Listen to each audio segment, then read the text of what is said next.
I'm Mark Andrews, and I'm Adobe's pedagogical evangelist in Europe.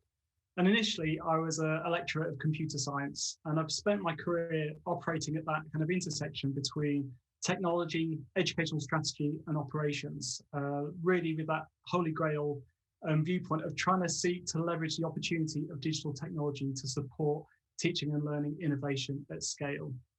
And I think, as we've already heard today, we have seen a velocity and a change and innovation that prior to the pandemic would really have been unimaginable. And so it's with this mindset really of transformation and innovation that I'm excited to share with you a brief overview of how the Adobe Creative Cloud could be utilized to support your institutional strategies around supporting learner success in a digital first world. So I'm going to do this in three main ways. So first of all, I'm going to share some research that we conducted on skills to thrive. Then I'm going to make the case for what digital literacy is and how the Adobe Creative Cloud can fit into that. And then really bring that to life with an example student journey of how a student might transition through university utilizing the Adobe Creative Cloud. So let's kick off then with the research. So in January this year, we conducted some research asking higher education, academic and academic related staff, really what skills do they think students would need to be the graduates of tomorrow and to thrive in a digital first world. We surveyed over 800 colleagues across the sector. And from that, we found the following soft skills. And I'm using the term soft skills. I know that it's quite a contentious term, and people will have different, whether it's professional skills or employability skills or any different terms, but we're using soft skills because we know that people, whilst we may not like it, is something that we mostly understand collectively. And essentially, the skills that came through that were, skills of being a good communicator, being a critical thinker, being resilient, a problem solver, adaptable, and digitally literate. And as we conducted the analysis of the research, we also picked out these kind of mindsets that also accompanied these skills developments of students having personal agency, being independent learners, being self-aware, practical and professional, and ethical. And it's probably no surprise to you, and it's quite reassuring that this really challenged with work that other people have done, whether it be the World Economic Forum with their skills to thrive in 2025, or the work that the Open University do with their business barometer. And so I think whilst there will be nuances in what these terms mean to each institution or even to each practitioner, there's a broad agreement and alignment on the skills that students will need to be successful. And I think it's no coincidence that these focus on those kind of human aspects of skills. As we're moving into a digital first world where we're going to be partnering alongside smart technology, there's a lot of tasks and a lot of jobs that technology will do. And the thing that's going to keep us as humans ahead is going to be our ingenuity, our creativity, our resilience, our ability to communicate with each other and collaborate and solving problems. So how is the best way for this to be delivered within institutions? Well, we asked that question as well. And again, possibly unsurprisingly, we found that it was most effectively delivered when it's all integrated within the core academic study. And this is something that I think, throughout our institutions, this is something we strive to do as we're learning our core academic subjects. We're also infusing these soft skills and these mindsets into the curriculum. But we also know that can be quite a challenge as well. It can be a challenge doing that across modules, across programs, across departments, and particularly difficult across a whole institution. So what we found by working with partners within the sector is that actually, as well as being a core skill, digital literacy also offers a mechanism for helping bind these skills together, these other soft skills and mindsets together.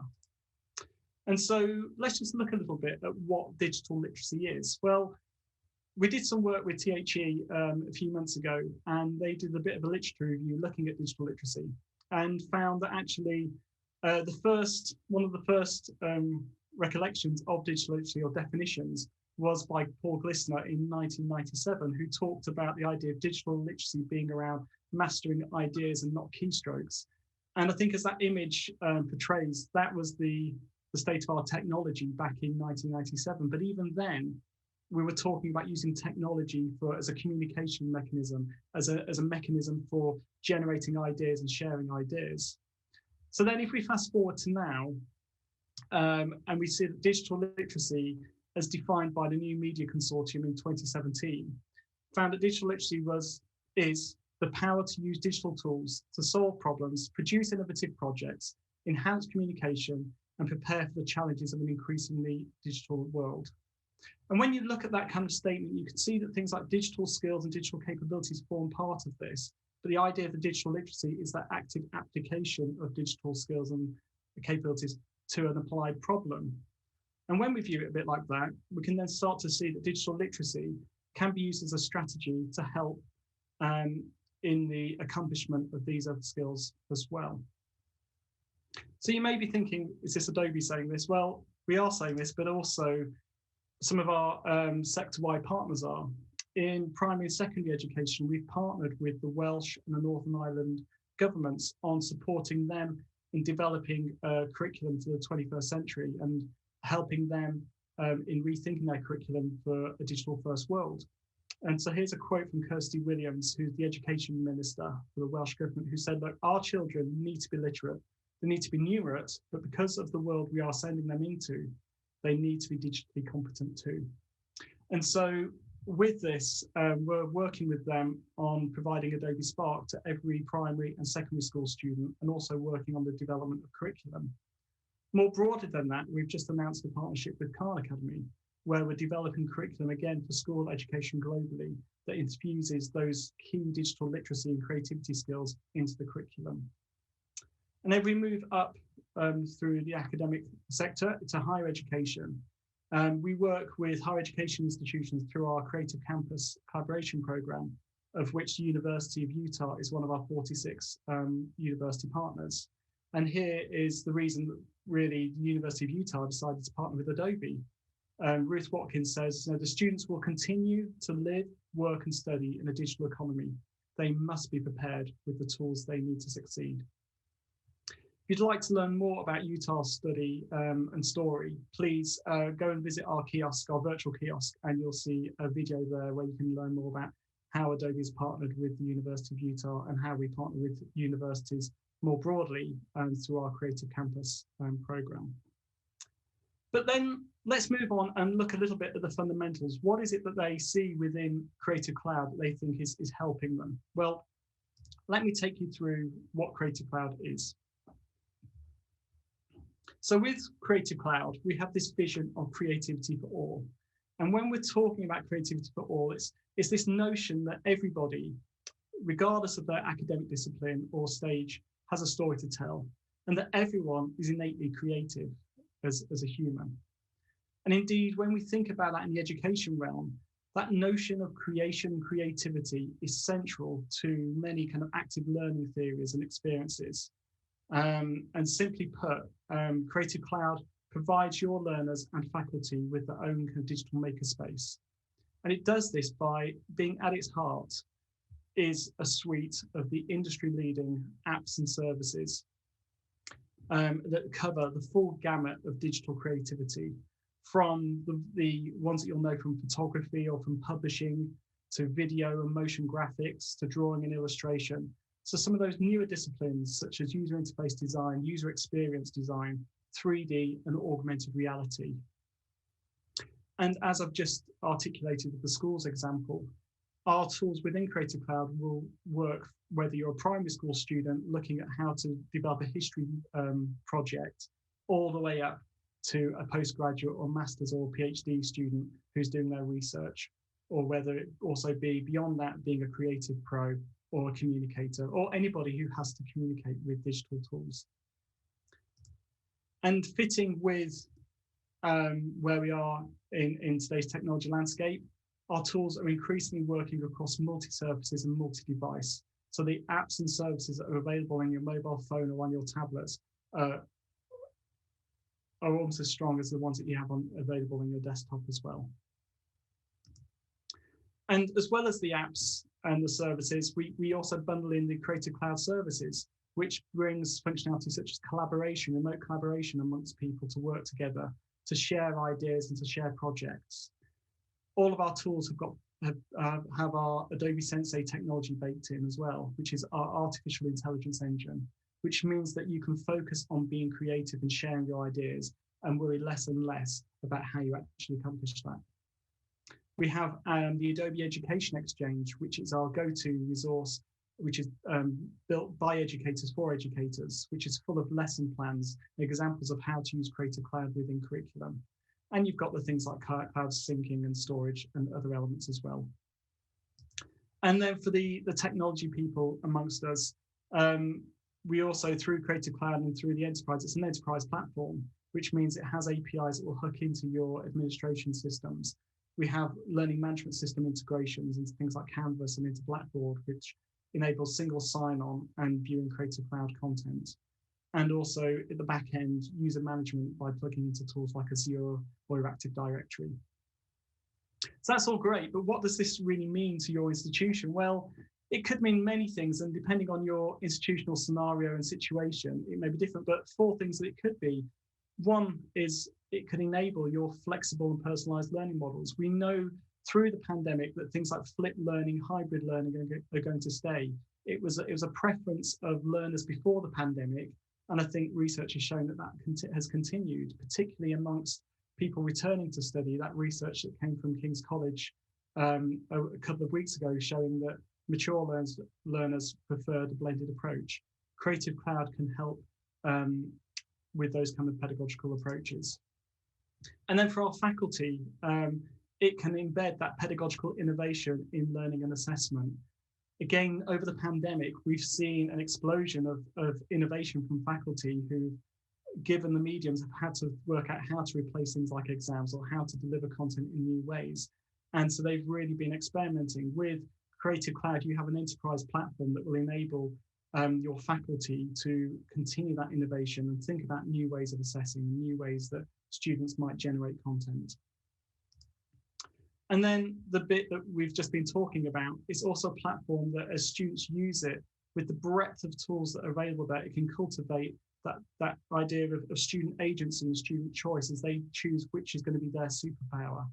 And as they're doing this, cultivating their digital literacy and their digital capability. And then more broadly, by using Creative Cloud, it can be a part of your institutional wide vision for transformation into a digital first workplace. So again, this is all words at the moment. So what we're going to do now is go through a student example of actually how this might look with a worked example. And for this, we're going to follow a student called Dominique. And this is Dominique's story from application to graduation. So a little bit about Dominique as we get started. Dominique is 22 and she lives in Sheffield. She's spent the past 5 years working in retail, but has decided that she'd like to return to university to study business and law. And outside of work and of study, she's a passionate advocate of raising awareness for mental health and well-being. So here's Dominique. She's on her way to work. She's not yet started university. She's applied and she just had the email to say that she's been accepted at your institution to study business and law. And she has just received an email as well to say that she has access to Creative Cloud. As being a student at your university, she now has access to Creative Cloud. And this interests Dominique. Why does this interest her? Well, along with 89% of students, she believes that creativity is integral to solving today's global challenges. And so the opportunity to be more creative is something that interests her. And then also, as with the GIST research showed late last year, students, so 93% of students are using laptops, 83% are using their smartphones. And for Dominique, this is really interesting because she uses her smartphone a lot. So she clicks the link, logs on with her university ID, and downloads Creative Cloud onto her phone, and then goes off to work. So it's now lunchtime, and she's taking her lunch, a break from work, and decides that she's going to use this time to explore more about what Creative Cloud has to offer. So she loads up the Creative Cloud app again, and then clicks into it. And the Creative Cloud app essentially is a hub that contains all the information, tutorials, links, access to your work that you would want from Creative Cloud. Here, she's browsing tutorials by apps. She recognizes some of these icons and some of these names, such as Photoshop and Illustrator. Has never used them, but she scrolls down and watches a few tutorials. She lands on this one on a tool called Adobe Lightroom and decides, I'm going to have a go at that. And so downloads the app from the App Store, loads up the app, and then finds straight away that then she's got a lot more tutorials on how to get started, so she can get up and running with the app nice and quickly. She scrolls down and then decides to do one of the tutorials. And then she does what most people do when they have a camera and some food. She takes a photograph of the food using a Lightroom. And the key thing with Lightroom is that Lightroom is a system that will run across all of your devices, whether it be Android, whether it be iOS, whether it be an iPad, tablet, or PC. And it exposes you to all the expert settings of your camera. So she clicks through and then decides to edit the picture. And she has fun playing around with the filters, making it look more vibrant. And under the hood, Lightroom is using Adobe Sensei, our artificial intelligence engine, to help suggest and make feature requests for how it should look. Once she's edited a photo, she does what a lot of people would do, and she decides to post it directly from Lightroom into her Instagram feed. This is really this experience, while simple, has really highlighted a few things to Dominique. One, she's gone from consumer to creator. She's recognized that her phone is more than a consumption device, and that actually by browsing those tutorials, she can see the range of apps and services that she can use on her phone to get creative. She's also learned from others by following those tutorials. So she's actually started to learn pro-level apps whilst having her lunch. And with that has started to build her digital confidence. So for our next phase, Dominique is now in her first semester at university, and she's been given a group assignment as part of her international business module. So this group assignment as set by her lecturer, is to develop a digital artifact that compares and contrasts business culture from 3 countries. And as the degree program is a blended program, she's joined by colleagues both in the UK and in Argentina and in Germany. And because the university provides Creative Cloud to all of their students, it means that they can all study together with the same baseline technology. So she's in a group with 2 colleagues, one from Argentina and one from Germany. So they sit down together to work out how they're going to tackle this assignment. And part of that is them deciding, well, what kind of artifacts are we actually going to develop? So they sit down and they go through the Creative Cloud app this time on Dominique's laptop, and she browses it and she looks through and decides, well, should we create a video or should we create a podcast? They lock on the idea of creating a video, and then their eyes are drawn over to Premiere Pro. Now, Premiere Pro is our industry standard video editing app that's used to create award-winning films and TV programs, and is also used by creative pros. They look at that and see that it says it's best for film grade videos, and they think, well, that could be a bit heavy lifting for them at the moment. So they look over at Premiere Rush, and Premiere Rush, it says, is best for quick social media videos, and it works on their desktop, their mobile, and their tablet. So they decide to go with that. They also decide that as well as creating these videos, that they will also showcase their content on a single page website. And so to do that, they decide to go over to their social media panel, and with that, select Adobe Spark for building that page. So Dominique now goes away and she starts interviewing her subjects for this video, for her part of the video, and so do her colleagues. Once she's done, she then can either edit on her phone, or with the power of Creative Cloud, the files all synced in the cloud, she goes to her desktop where she can edit the narrative using Adobe Rush, Premiere Rush. And with this, she can use the built-in templates, soundtracks, and grab B-roll from different parts to build this narrative that makes for a rich, compelling piece of storytelling. They then all collaborate on a Spark page to start building their content with their videos. And once done, they're able to submit their single page website with their embedded videos for final submission.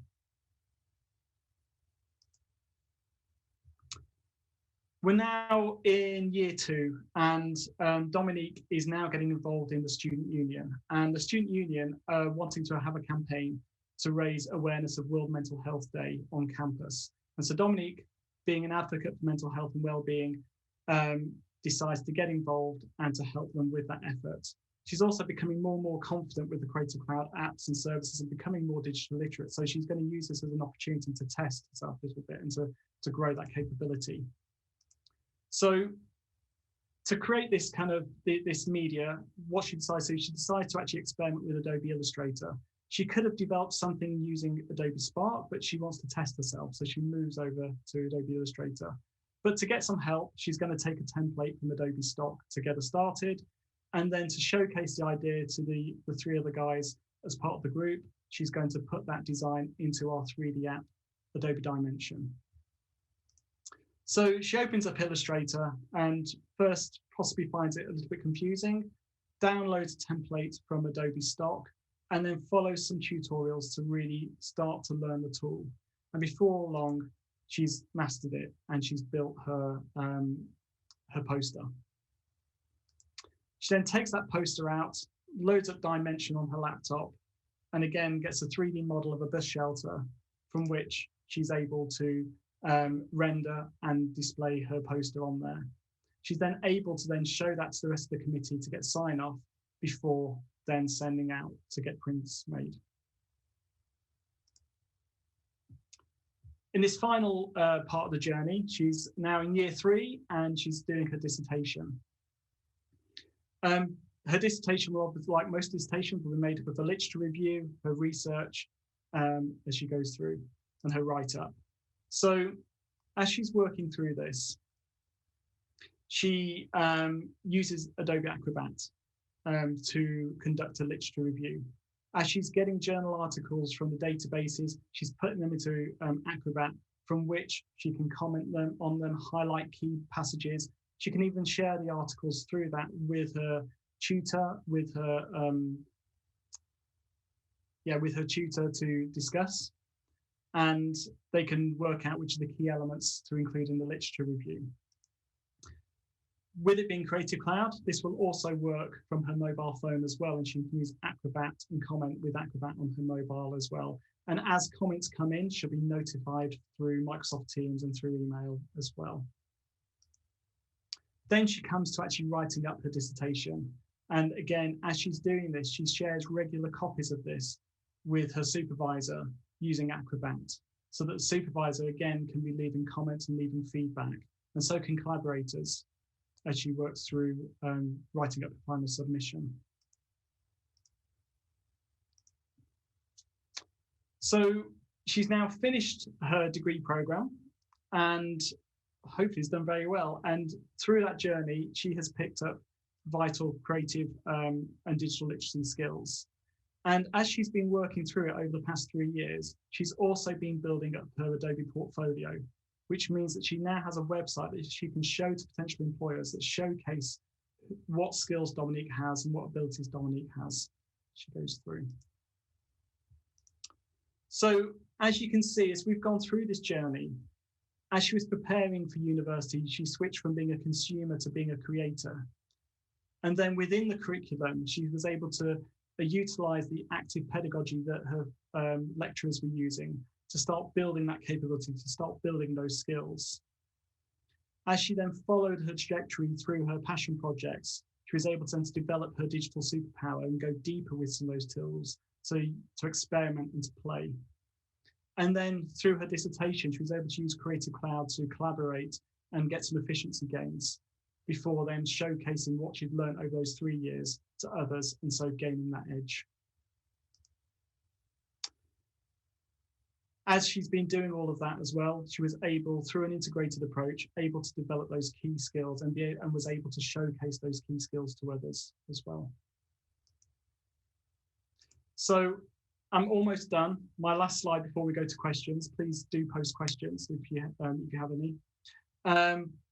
But I just want to leave you with this quote from Professor Mark Simpson, who says that as an academic, you have a range of tools to be used in teaching, and some may be digital. If you give clever people good technology, they'll run with it and create things you couldn't imagine.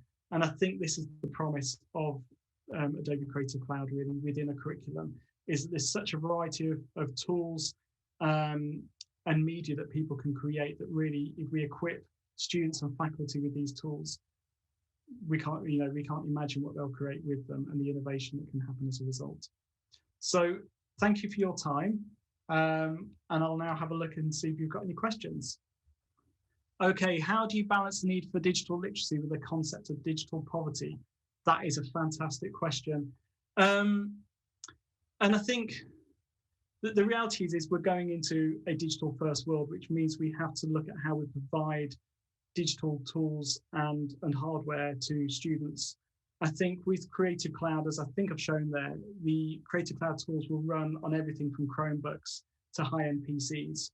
And so I think from a software point of view, we're delivering on that creativity for all message by making our tools as accessible through those tools, through different platforms as possible. Another question, how are the curriculum and assessment frameworks redesigned to accommodate an all digital and or hybrid curricula? Do all levels of education have the same or a tailored digital literacy framework? What does it mean to learners? There's a few questions here. Okay, so I'll take them one at a time. How does the curriculum and assessment frameworks redesigned to accommodate an all digital and hybrid curricula? Okay, that's a really good one. So this is where I think this comes down to institutional strategy and objectives.